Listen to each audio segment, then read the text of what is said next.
back. There. Listen. Look at that whole motor shake.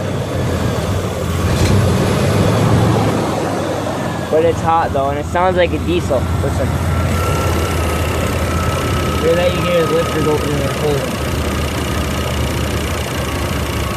I don't think that's good, but this thing has some piston ring problems, and I think that right there, that oval thing, I think that's the culprit. That's the EGR valve.